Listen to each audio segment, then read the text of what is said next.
مالوں میں یہ ضرور دیکھا کرو میرے مال سے اللہ کی دین کی سربلندی کتنی ہو رہی. دین ہے تو مسلمان ہے، دین ہے تو یہ آپ کو فضا مل رہی ہے، دین ہے تو آپ کو حلال حرام کا سبق مل رہا ہے، دین ہے تو آپ کو اسلام کی باتیں مل رہی ہیں. لیکن یہ دین آج تک مجھ اور آپ تک جو پہنچا ہے نا، ایسی نہیں پہنچا. کچھ خوش نصیب لوگوں کی زندگیاں لگی اور کچھ سعادت مند لوگوں کی دولت لگی.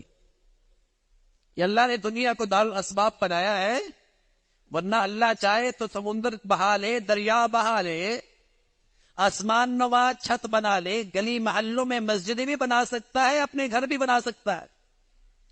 لیکن اللہ کریم نے اس امت کی سعادت رکھی کہ ارے تم میرا گھر بناؤ، میں تمہارا گھر بناؤں گا. تم میرے دین کی حفاظت کرنا، میں تمہارا خیال رکھوں گا. تم میرے دین کی اشاعت میں زندگیاں لگانا، پھر دیکھو میں تمہیں تمہارے نصیب کیسے جگاتا ہوں. اللہ چاہتا تو گلی محلے میں اپنے گھر اور دین کے یہ مراکز خود بنا سکتے تھے. اس لیے میرے عزیزو، اپنی دولت اور اپنے مال خرچ کرنے میں یہ نقطہ ہمیشہ پیش نظر رہے کہ میرے دولت سے اللہ کا دین کتنا زندہ ہو رہا. بڑی بد نصیبی ہوتی ہے کہ مسلمانوں کے پیسوں سے دین مٹ رہا ہو، مسلمانوں کی دولت سے نبی کی سنتیں مٹ رہی ہوں، مسلمانوں کی زکوٰۃ سے اللہ کی نافرمانیوں کو فروغ مل رہا ہو. یہ زکوٰۃ نہیں، وبال. ایسا خرچ کرنا عذاب.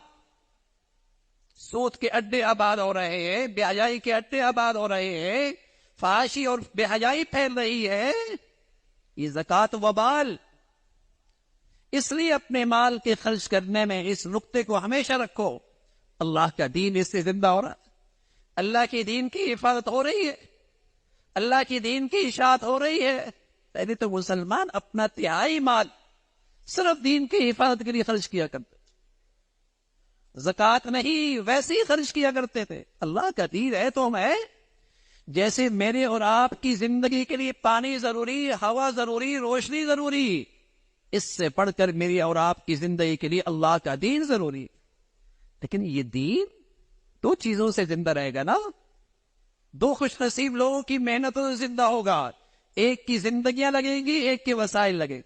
اور رسول اللہ صلی اللہ علیہ وسلم نے ایسے دونوں خوش نصیب لوگوں کے بارے میں فرمایا، اگر دنیا میں کسی پہ رش کرنا ہے، دنیا میں کسی پہ غبطہ کرنا ہے، کاش کہ میں بھی ایسا ہوتا، کاش کہ میری اولاد بھی ایسی ہوتی.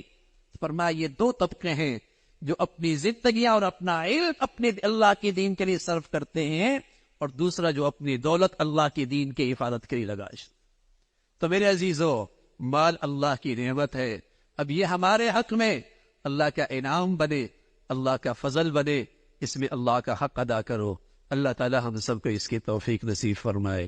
وآخر دعوانا الحمد للہ رب العالمین.